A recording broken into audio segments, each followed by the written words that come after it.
નમસ્કાર દર્શક મિત્રો, તો લોકસત્તા શોમાં આપનું સ્વાગત છે। તિરુપતિ બાલાજી મંદિર તેના પ્રસાદ વિવાદને લઈને ચર્ચામાં છે। મંદિરમાં લાડુના પ્રસાદમાં શુદ્ધ ઘીના બદલે પ્રાણીની ચરબી અને બીફની હાજરીની રિપોર્ટમાં પુષ્ટિ થઈ હોવાના ટીડીપીના આક્ષેપ બાદ વિવાદ શરૂ થયો છે। નેશનલ ડેરી ડેવલપમેન્ટ બોર્ડે લાડુમાં ચરબી અને બીફ હોવાની પુષ્ટિ કરી છે।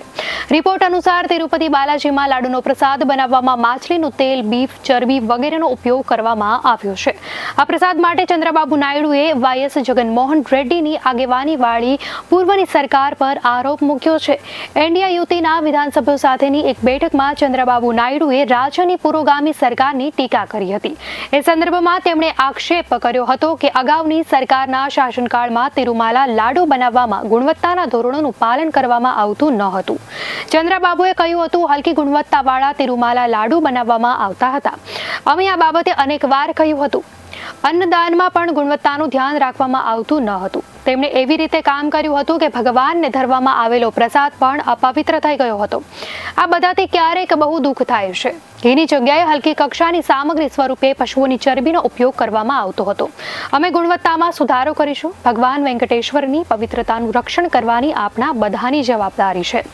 ગુરુવારે ચંદ્રબાબુએ ફરી એકવાર આ વિવાદ અંગે જવાબ આપ્યો હતો। ચંદ્રબાબુએ કહ્યું હતું કે કરોડો લોકો દ્વારા પવિત્ર મનાતા તિરુમાલા લાડુના પ્રસાદમાં ભેળસેળ કરાય અને હવે તેઓ તેને સુધારી રહ્યા છે। હવે તેઓ ગુણવત્તાપૂર્ણ સામગ્રીનો ઉપયોગ કરીને પવિત્ર લાડુ તૈયાર કરી રહ્યા છે।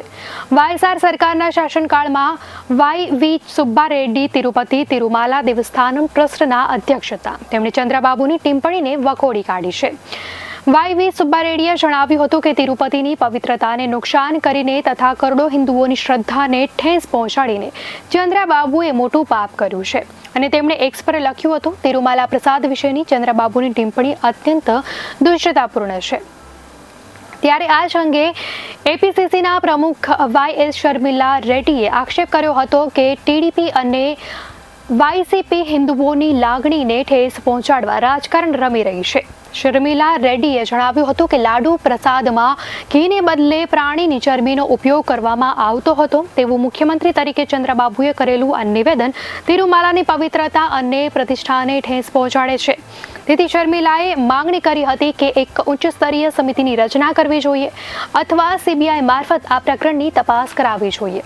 તો બીજી તરફ ભાજપના સાંસદ અને ઓબીસી મોરચાના નેતા લક્ષ્મણે પોતાની ટિપ્પણીમાં કહ્યું કે તિરુમાલામાં લાડુમાં પ્રાણીની ચરબીના ઉપયોગની બાબત દુર્ભાગ્યપૂર્ણ છે। તેમણે કહ્યું કે આખો હિન્દુ સમાજ આ ઘટનાને વખોડે છે।